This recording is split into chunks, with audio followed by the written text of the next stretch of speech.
आप सभी कैसे हो? मैं आशा करता हूँ आप स्वस्थ होंगे, तंदुरुस्त होंगे, चुस्त होंगे। चलिए मित्रों, मैं चैप्टर स्टार्ट करने से पहले मैं ललित शर्मा आपका अपने YouTube channel future target classes पर स्वागत करता हूँ। आज मित्रों हम बात करेंगे विज्ञान विषय के अध्याय 5 पर, जो पदार्थों का पृथक्करण। मित्रों, ये पदार्थों का पृथक्करण होता क्या है, आज इस बड़े से बवाल को हम छोटे से रूप में विस्तृत करके समझेंगे। पदार्थों का पृथक्करण, ये नाम आप सभी ने सुना होगा, परंतु आपने कभी जानने का प्रयास किया है कि ये पदार्थ होता क्या है और पृथक्करण क्या होता है? आज हम उसके ऊपर बात करेंगे और आपको इस बड़े से विस्तार को छोटे से ही शब्दों में हम आपको इस चैप्टर को समझाने का प्रयास करेंगे। चलिए मित्रों, बात करते हैं पदार्थों के पृथक्करण के ऊपर। पहली बात करते हैं मित्रों, पदार्थ किसे कहते हैं? तो पदार्थ जो एक ही तत्व से मिलकर बने होते हैं पदार्थ कहलाते हैं। जैसे उदाहरण ले सकते हैं अपन, जैसे प्लास्टिक, उसमें प्लास्टिक के ही तत्व मिले हैं इसलिए वो प्लास्टिक रूप ले लिया है। जैसे लोहे के तत्व होते हैं तो वो लोहा बनाते हैं। और जैसे हम अनाजों में ले सकते हैं तो विभिन्न प्रकार के अनाज हो सकते हैं, जैसे गेहूं, चावल, जौ, चना आदि प्रकार के। तो मित्रों, ये आपको क्लियर हो गया कि पदार्थ किसे कहते हैं। अब हम बात करेंगे पृथक्करण के ऊपर। ठीक है मित्रों, अब चलते हैं हम पृथक्करण के ऊपर। पृथक्करण नाम से ही स्पष्ट हो रहा है कि पृथक करना, अलग अलग करना, तो यह पृथक्करण कहलाता है। तो जैसे हम बात करते हैं, जो कोई हमारी खाने की चीजें होती हैं उसमें अपशिष्ट पदार्थ या हानिकारक पदार्थ आ जाते हैं, तो उनको हम निम्न विधियों द्वारा अलग कर हानिकारक पदार्थों को हटाकर और जो खाने योग्य पदार्थ हैं उनको हम ग्रहण करते हैं। अब हम पदार्थ के जो पृथक्करण हैं उनके उदाहरण लेते हैं, जिससे आपको अच्छी तरह से स्पष्ट रूप से आपको याद हो जाए और आपको समझ में आए। तो चलिए हम बात करते हैं। अब मैं आपसे पूछता हूं दोस्तों कि आपके घर में चाय तो बनती ही होगी, तो जब आपकी माँ चाय को छानती हैं तो चाय की जो पत्ती हैं वो छन्नी में ऊपर रह जाती हैं और चाय का जो द्रव्य पदार्थ है वो नीचे चला जाता है। तो इस प्रकार एक विधि चाय से और चाय पत्तियों को पृथक करने की हो गई। तो इससे हम कह सकते हैं देखो, जो पत्ती है वो हानिकारक हैं और जो चाय नीचे चली गई है उसे हम पी भी सकते हैं, जिसे हम रोज दैनिक गतिविधियों में लेते हैं। और हम ले सकते हैं एक और उदाहरण, अनाज। जब आप अनाज को लाते हैं तो उसमें क्या है मित्रों, भूसे, कंकड़, पत्थर ऐसे हानिकारक पदार्थ भी मिले होते हैं। तो आप हाथों के द्वारा या निम्न विधियों के द्वारा उस भूसे, कंकड़, पत्थर को निकालकर फिर आटा पिसवाते हैं, जिससे आपकी रोटी बनती है, जिससे आप खाते हैं। अब हम बात करते हैं मित्रों पृथक्करण की विधियों के बारे में। पदार्थ मैंने आपको समझाए, पृथक्करण भी हमने समझाया। अब हम बात करते हैं पृथक्करण की विधियां, यानी जो हानिकारक पदार्थ हैं उनको अलग करने की जो विधियां हैं उनके बारे में हम बात करेंगे। अब पहली विधि आती है मित्रों हस्तचयन।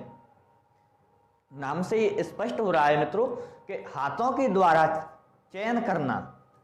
जैसे आप अनाज को लीजिए, अनाज में कंकड़, पत्थर, भूसे आदि हानिकारक पदार्थ मिले होते हैं, तो उसे हाथों के द्वारा चुनकर बाहर फेंक दिया जाता है।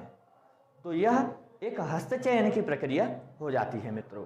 जैसे आप दाल को साफ करते हैं, आपकी माताजी दाल बनाती होंगी घर में, तो पहले दाल को साफ किया जाता है कि उसमें कभी कंकड़ तो नहीं है, पत्थर तो नहीं है, कि खाने में जो कंकड़ पत्थर आ जाते हैं उनको निवेर कर और फिर दाल बनाई जाती है, जिससे हानिकारक जो पदार्थ हैं वो बाहर निकल जाते हैं। अब बात करते हैं मित्रों हम थ्रेसिंग विधि पर। ये थ्रेसिंग विधि है क्या? जो गांव के लोग हैं, गांव के बच्चे हैं, वो इस नाम से परिचित नहीं हैं, परंतु थ्रेसिंग विधि जरूर देखी है। मैं आपको उसको सरल रूप में बताने का प्रयास करता हूँ। जैसे मित्रों, आप कभी मैदानों में गए होंगे, जब आपकी फसल पककर तैयार हो जाती है तो आप अपनी फसल को घर लाने के लिए पहले कटर या मशीन को ले जाते हैं खेतों में, जिससे आप जो पके हुए गट्ठर हैं अनाज के, उनको मशीनों के द्वारा भूसे को अलग किया जाता है और अनाज को एक तरफ अलग किया जाता है। यही एक थ्रेसिंग विधि है जिसके माध्यम से अनाज से जो हानिकारक पत्थर, कंकड़, भूसे, जिसको पृथक किया जाता है। अब बात करते हैं मित्रों निष्पावन विधि। निष्पावन, इस शब्द से ही अर्थ निकलता है निष्पावन। पावन यानी वायु, पवन। तो जो विधि वायु के द्वारा हानिकारक पदार्थ जैसे कंकड़, पत्थर, भूसा आदि को पृथक करते हैं अनाज से, तो यही निष्पावन विधि है।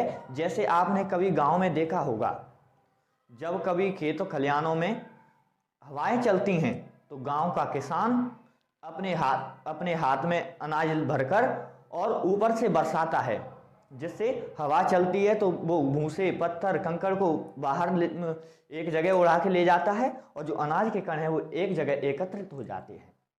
तो यही विधि है निष्पावन। आप मित्रों बिल्कुल अच्छी तरीके से समझ लें, ये आपकी परीक्षा के लिए बहुत इंपॉर्टेंट टॉपिक है। अब मित्रों हम बात करते हैं चालन विधि पर। चालन विधि क्या है? तो आपने अपने घर में देखा होगा मित्रों कि जब आपकी माँ रोटी बनाती हैं तो पहले वो चून को या आटे को एक चालनी द्वारा छानती हैं। तो आपने कभी जानने का प्रयास किया है कि ये आटे को चालनी से क्यों छान रही हैं? अगर आप अपनी माताजी से पूछेंगे कि माताजी इस चालनी से आप इस आटे को क्यों छान रही हो, तो आपको जरूर यही उत्तर मिलेगा जो मैं आपको कहने जा रहा हूं। क्या? तो यह उत्तर है कि जब हम आटे को बिना छना आटा लेंगे तो उसमें भूल से या हमारी भूल से कंकड़, पत्थर चले जाते हैं जो चक्की के द्वारा पिसकर आटे में मिल जाते हैं। अगर हम चलनी के द्वारा इन्हें नहीं छाने तो यह हमारे शरीर में जा सकते हैं और पथरी एवं हानिकारक जैसी बीमारियां उत्पन्न हो सकती हैं मित्रों। तो इससे बचने के लिए पहले आटे को चलनी से छाना जाता है और फिर उसके बाद में रोटी बनाई जाती है मित्रों। तो यह चालन विधि हो गई। मित्रों आप बहुत अच्छे तरीके से समझ रहे हैं और मैं आपको आसानी से समझा रहा हूं। आप बहुत अच्छी तरीके से इस चैप्टर को समझने का प्रयास करें। अब मैं आपको आगे दूसरे पार्ट में नई वीडियो बना के देता हूं। और मित्रों ये वीडियो आपको कैसा लगा इससे हमें कमेंट करें और आपके जो प्रॉब्लम, समस्या हैं उनको हमारे सामने व्यक्त करें जिससे हम आपका निराकरण कर सकें। और यह वीडियो आपको अच्छा लगा तो इसे लाइक करें, शेयर करें, चैनल को सब्सक्राइब करें और इससे आगे की वीडियो पाने के लिए आप हमारे बेल आइकन को दबाएं।